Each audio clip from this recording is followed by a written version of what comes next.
To unpack this panel, we have some local experts and some who have flown in. So of course, we'll have Paolo Ardoino, who's the CEO, CTO, CSO of Tether, Bitfinex, and Holepunch.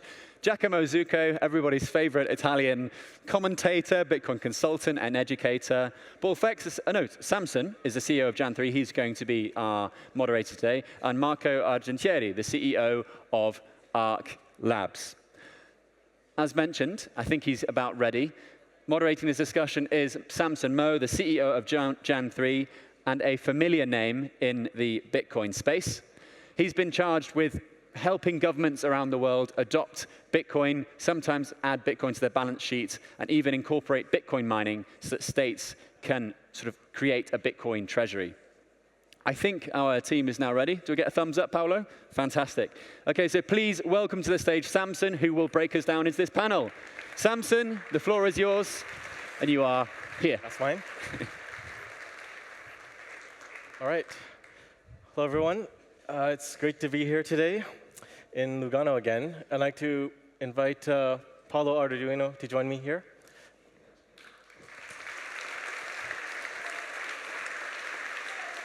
Where I am, here. You're next to me. OK, everyone's coming. Now, Giacomo, Faecks, and Tiero, a.k.a. Marco Argentieri. Close enough. OK.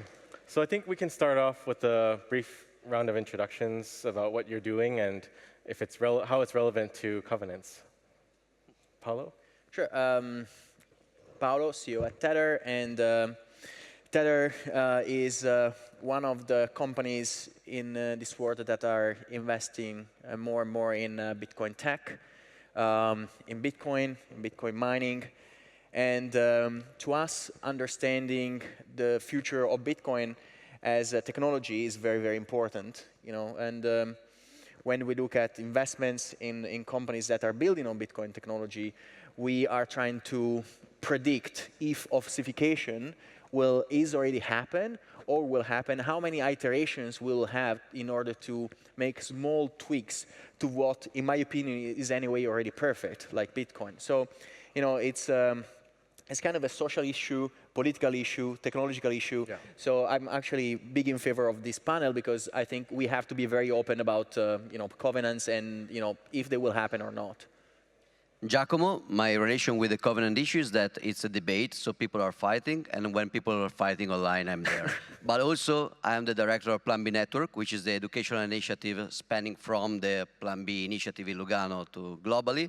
And as Plan B Network, we are organizing education, technical education as well. So we also have to have a strong grip on the future of Bitcoin protocol, including maybe having opinions about that. We are also approaching the idea to do research about Bitcoin with the major universities around the world. So the future changes on Bitcoin or not may be one very interesting topic for us. Okay. Cool, I can go next. I'm Paul. I'm with Plasma. We're building payments and general execution technology built on top of Bitcoin, which, as Paolo says, is kind of amazing technology, but I think there's so much more potential that you can really harness.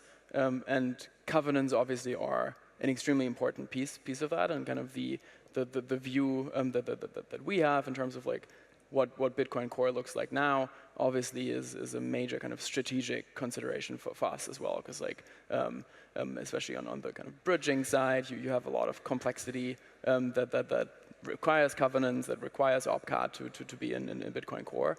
Our general view is, I think, like we build on the assumption that covenants aren't going to be coming to Bitcoin Core anytime soon. A lot of people have a different view on that, but I think for us that kind of seems like the highest probability outcome by far. And so I think in building technology on top of Bitcoin, our very strong view is you have to basically assume you're not going to get covenants in Bitcoin Core. And that's completely separate from like covenants being a fantastic idea and unlocking a whole bunch of things. I'm actually personally in favor of covenants coming. I just don't think it happens. And so that's why this is a really interesting discussion. Yep, I'm Marco. I'm a CEO of Arc Labs. We are scaling Bitcoin with Arc.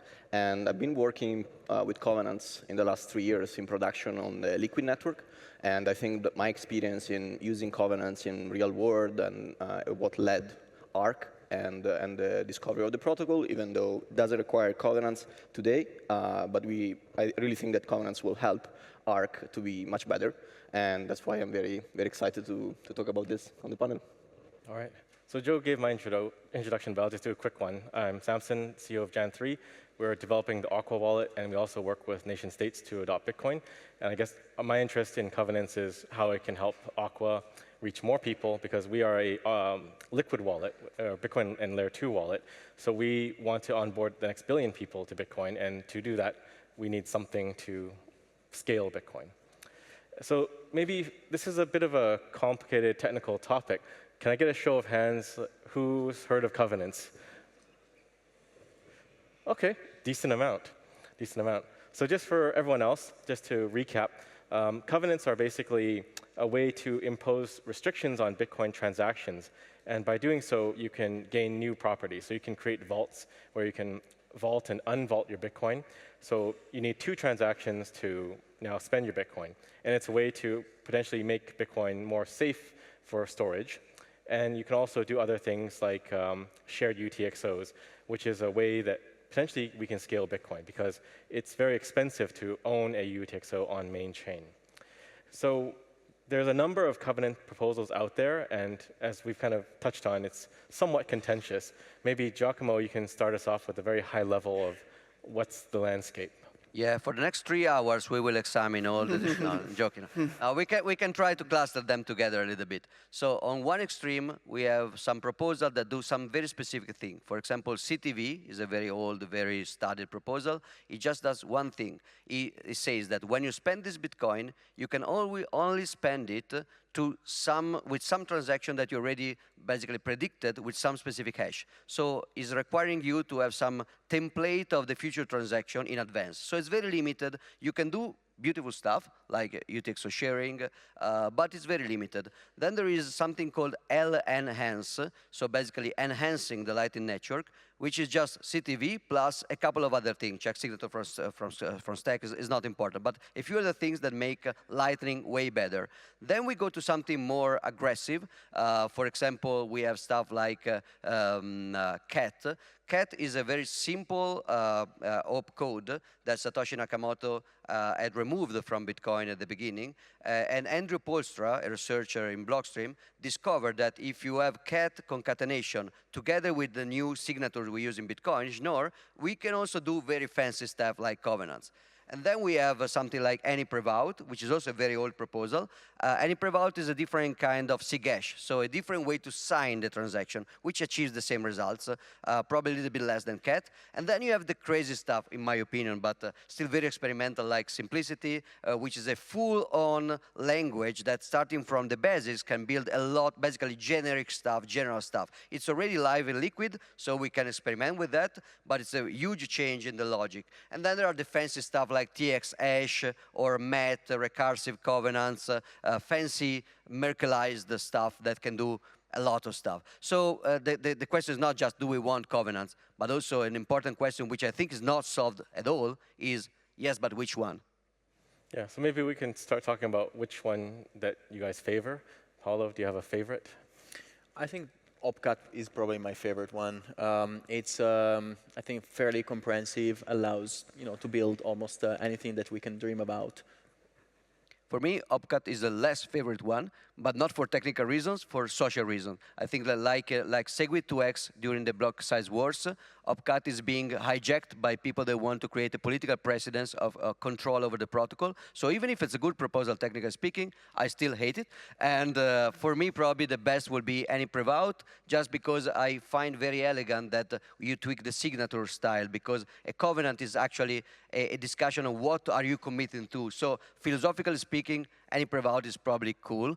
That said, I will fine with everything except OpCat. Are you considering that you're the victim of a false flag attack where they're pushing off cat to make you against it, but it's actually the best solution that we have. That could be, but it's like saying that back in the block size wars, they were using the New York Agreement social attack on Bitcoin to make me hate SegWit. If that's the only option, then I will remain without SegWit. I prefer a less powerful Bitcoin, which is not controlled by anybody, than a more powerful Bitcoin, which is controlled by some cabal at social attacking. So default is status quo. If I'm victim of that, we will not have covenants, because if you don't convince plebs that run nodes, no fancy cabal in New York can actually change the protocol.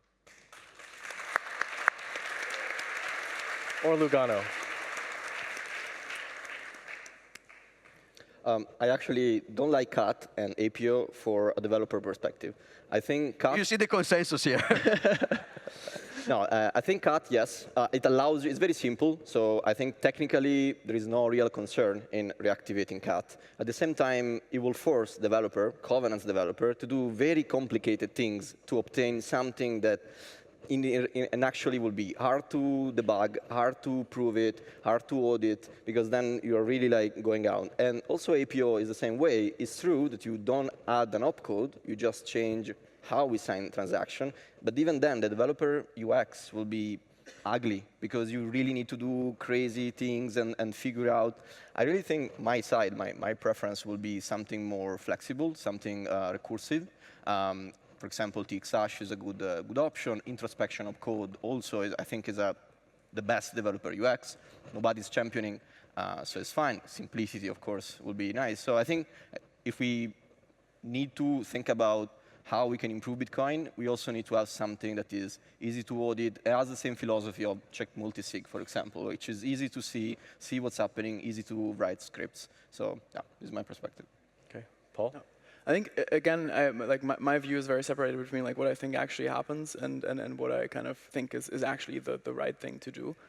I quite like OpCat, actually, and then like the BIP 347, and I think like especially because like in my interest at Plasma and because really like I think the inevitability of also kind of building increasingly complex applications and use cases on top of Bitcoin, just requires permissionless bridging, right? And so I think Cat VM, for example, is really interesting, but it basically needs covenants and the OpCat implementation to actually really make sense in a way. And so I think for me, my favorite opcode is definitely OpCat.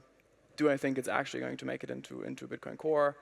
No, and so I think you have to kind of build around that. If you build infrastructure on top of Bitcoin that actually has permissionless bridging and really kind of true free capital movement between different chains, you have to assume that you're not going to get covenants, and you have to find creative solutions around that, basically, where like the state of the world as it is now and the state of Bitcoin Core as it is now, as I personally think is kind of the highest probability state also in a year or 2 or 3 or 4.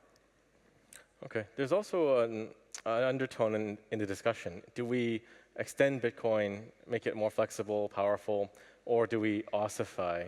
And what's your opinion on this? Should we be very cautious and not do anything, which is the ossification camp, or should we try to push forward, or is it even meaningful at this point to try to push something forward? Paolo?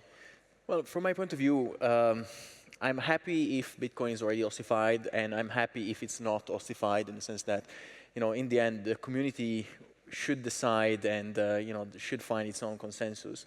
I find it more probable, like from a pure pragmatic point of view, that given that we are in 2024, there are so many different options and for covenants.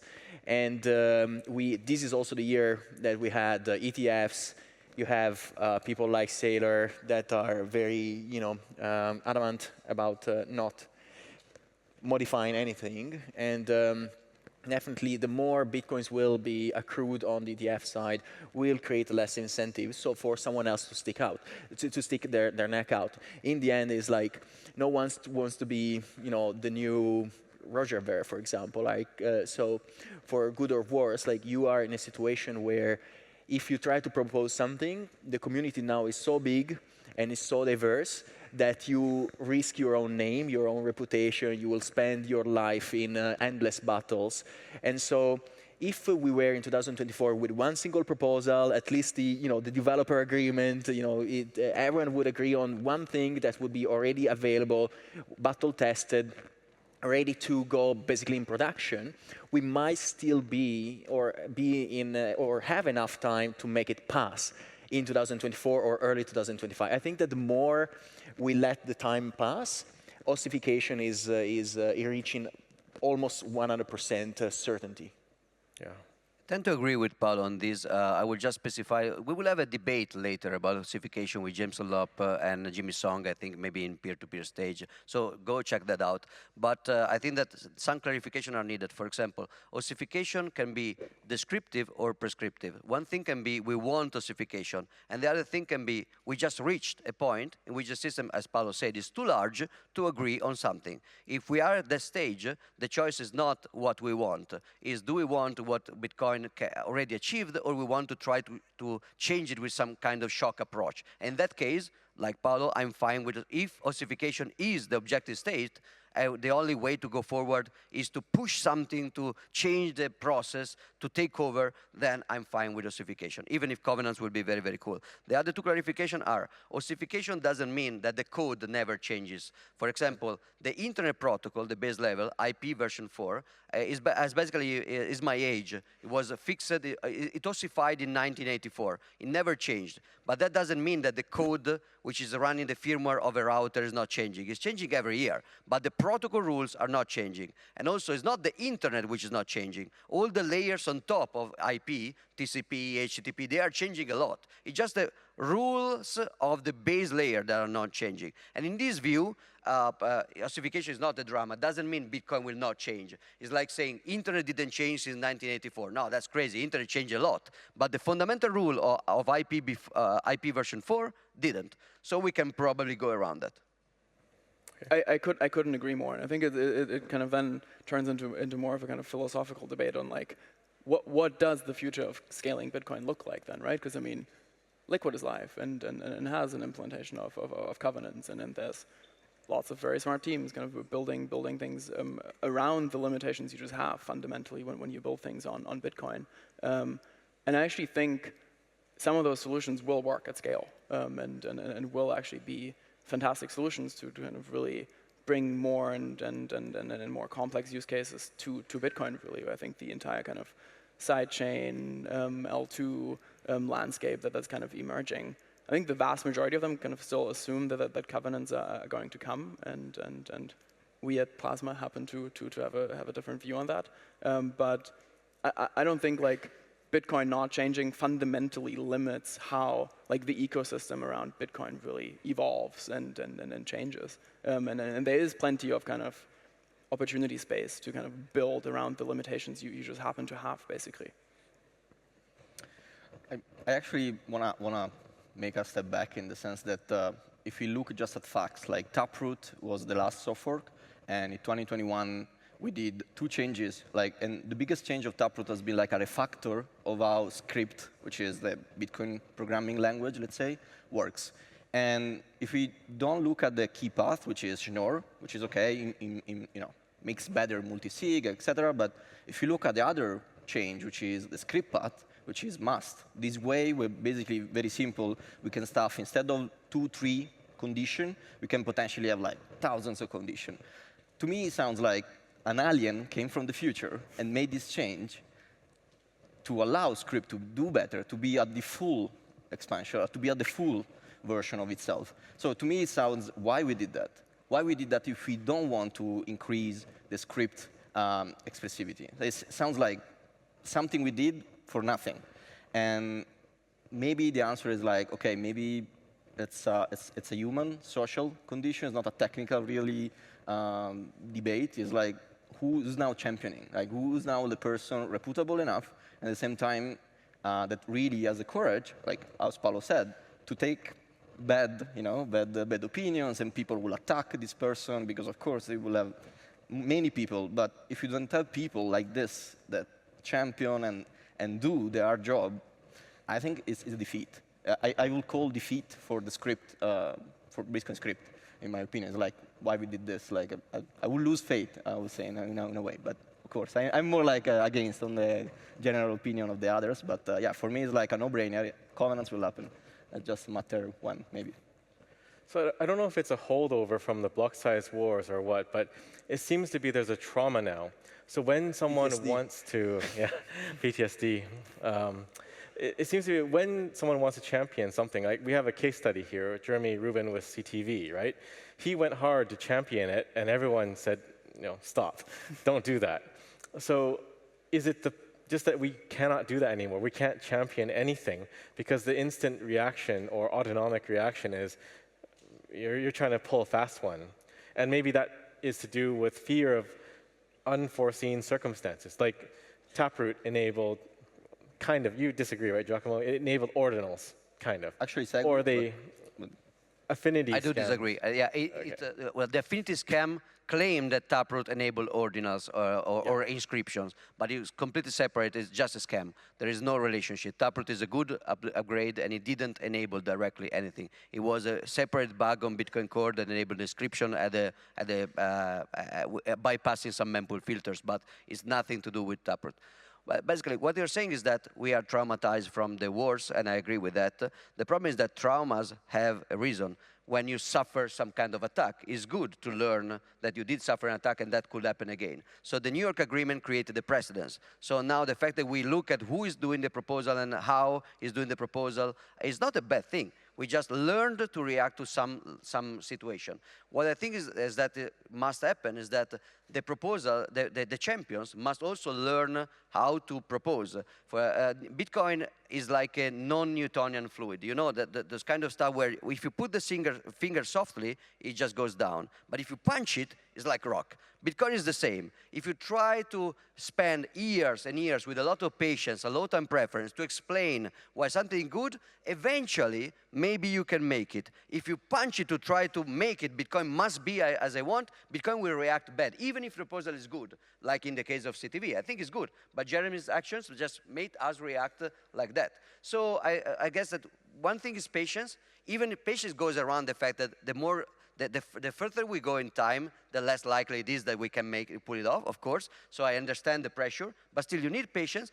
What we may need is something out of the box. For example, Marco mentioned the Schnorr, signature aggregation, and MUST. There were a lot of conflicting proposals, and nobody was agreeing. But then Jim Maxwell came out with Taproot, which was basically taking all the proposals and putting them together in a very elegant way. If something like that happens with Covenant, we may actually, I think we may still find consensus.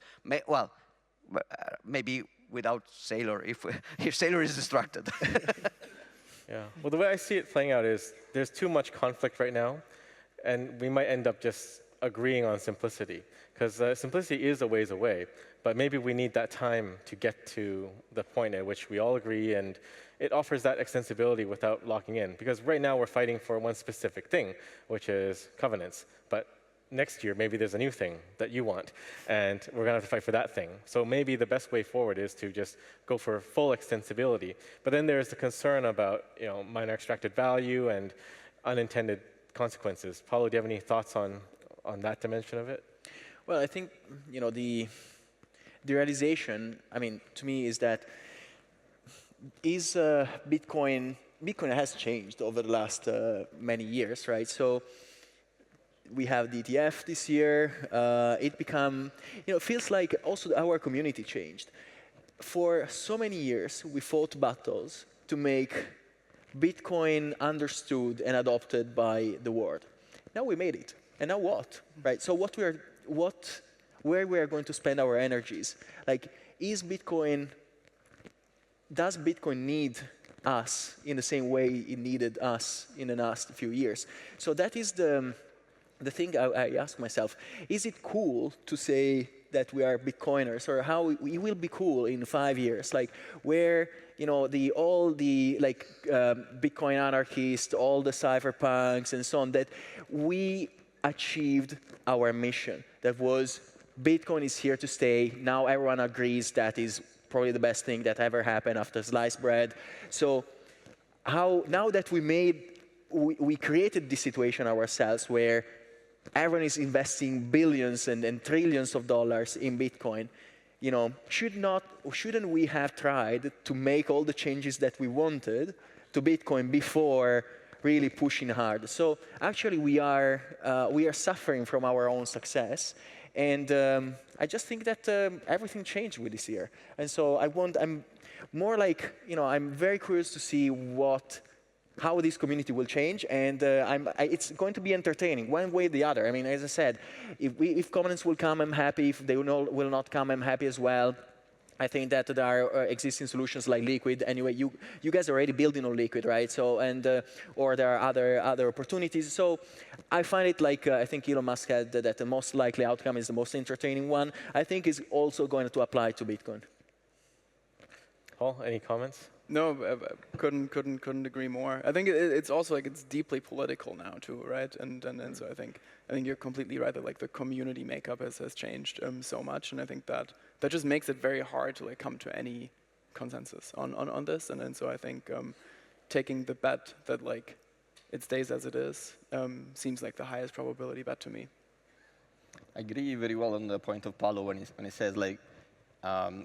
Basically, like we suffer from a success because, like, for SegWit, for Lightning, to enable Lightning, we did 2 opcodes, and we changed the serialization of the transaction. That could be break Bitcoin. That has been very dangerous so far, but we did it in a couple of months. Now to change 1 opcode or re-enable an opcode that was already there. So I'm not doing like engineering, like crazy engineering. It's simple. But right now, maybe, yes, we are victim of our own success. And right now, we cannot even like so fork something simple like a simple opcode. And to me, like, yeah, simplicity is definitely, I agree. I want simplicity. At the same time, why we are not making script better? Like, it's just there. Like, we just need the last piece. And I don't want to, leave this battle. Like, I think we should make it better. I think Rusty proposing great script restoration, which is a project that is not like saying, OK, one thing. It's saying, OK, let's have an engineering approach where basically we see what are like the risk in an engineering way. So the great script restoration is actually looking to enable 10 to 20 opcodes, which is like, oh, wow, we cannot agree with 1, but why 20 is better? Paradoxically, 20 is much better because a person like reputation of Rusty, and also the approach is having, OK, I want to tell you how I will impact the Bitcoin Core node. I will tell you how much this execution extra will impact your node, or if like there is some limits, some boundaries. That is the right approach. And I only see that is the credible approach. The other is just, oh, I want this, I want that. It's just being fans and not really having a serious engineering discussion. There is a good note, though. I think that Paolo is right, but our success is not set in stone. For example, a very entertaining scenario I could see, in a Muskian sense, it may be likely, is Coinbase gets hacked, and so all the ETFs are gone, and so we're back to the starting point, and we can actually have covenants. So that would be very entertaining to see. God, I would have to go and get a real job then. It would be horrible. Oh, yeah. No, but there is another, actually, there's other good news. I don't want to say that we don't need covenants, that this is not a problem. Not agreeing on making script better is a problem, but we can do stuff without. This is just something I want to stress. Bitcoin has a covenant system. It's just that it's a covenant system that requires to pre-sign everything, like in Lightning. In Lightning Network, we use covenants, but they are just made by pre-signed transaction. So these can do a lot of stuff, including vault, security. When Samson said security will improve with vault, yes, but we can do pretty well inheritance and vaults just with pre-signed multi-sig transaction. What we cannot do, though, is non-interactive, fast. So the problem with pre-signing is that it's heavily interacting. So to use it for ARC, for example, Marco can tell us more about that, but they are not just doing ARC or Liquid. They are doing ARC in production in Bitcoin today. It's called covenant-less ARC. It's just more ugly because of the interactivity. You can correct me if I'm wrong. Yeah, I think when we say interactivity, it's like a very technical word and can, not easy to grasp, but I think it means that you run a server most of the time. I'm not saying Arc actually doesn't require all the people to be online at the same time. There is a scheme, but at the same time, it means that we cannot really achieve that retail, like mobile, just a simple phone, and we can do these things. Like, it requires you to be a server, and we limit the number of people that can use this construct to a subset of the population. We learned this in the early days of internet. Nobody want to be a server. Nobody want to be be a real peer of the internet. That's why we use internet service provider, and nobody actually is a real internet user nowadays. No, like we are just renting the IP connectivity, because in the end, like we know, people are bad at being database or bad at being server. And I think, I'm not saying Bitcoin will fail, I'm just saying we will not really potentially achieve scale that we think for everyone and not just specific use case. Okay, you kind of touched on what I wanted to wrap up with. We're running low on time. But there is a kind of a vocal group of Bitcoiners saying that Bitcoin will fail if we don't get covenants, because then no one will be able to be sovereign and have their own UTXO. That's why sharing UTXOs are so important. Do you think that this is critical? And if it is not critical, what is the path forward to scale Bitcoin? Like, what does the future look like? And maybe, Paolo, you can wrap it up. Well, that's a good question. I mean, predicting the usage of block space, cost of the cost of rising mining fees, the security budget, all these things. I mean, I think that I don't think necessarily that the covenants are an answer to that, in the sense that we don't know exactly how the world will look like in the next decades. Maybe it will be impossible for people to get a transaction in a block, will be too expensive. But also, it depends also how we want to use Bitcoin. Do you want to use it for store of value, or still we want to try to push it for payments, right? So there are, again, it feels like even that is a political issue, right? You have Saylor that says, well, it should be only like storage of value, and others that are like us, and many of us are trying still to use it in different forms as a form of payment. So it's like what we have now, I think we for sure will, in my opinion, will not work as a form of payment especially when the entire humanity will find itself in a position of use Bitcoin because everything else failed, right? So, because to me, also representing Tether, people today store wealth in Bitcoin, but they prefer to use USDT to transact. Right, and it's like having gold and you would use fiat to transact, right? You prefer to give out or to give to someone else what you don't like or you like the least. And but the beauty of Bitcoin as a payment system, I believe that should be there. We should keep fighting for Bitcoin as a payment system, because when everything will fail, we don't have any other option. So that is actually the big battle, is how we can make sure that if there is a huge war, global war, like a huge catastrophe and so on, and every single fiat currency will fail, we'll still have like a fallback, a parachute that will help us to perform payments. And at that moment, we will have for real billions of people trying to use Bitcoin and block space at the same time, and so we will not be ready. So that is a huge concern for sure. All right. Thank you, Paolo. So maybe just to summarize, we kind of see the value in covenants, but none of us are willing to push it at all costs, because consensus is what matters, and Bitcoin's integrity is what matters. Yeah. Okay. Thank you very much. Thank you.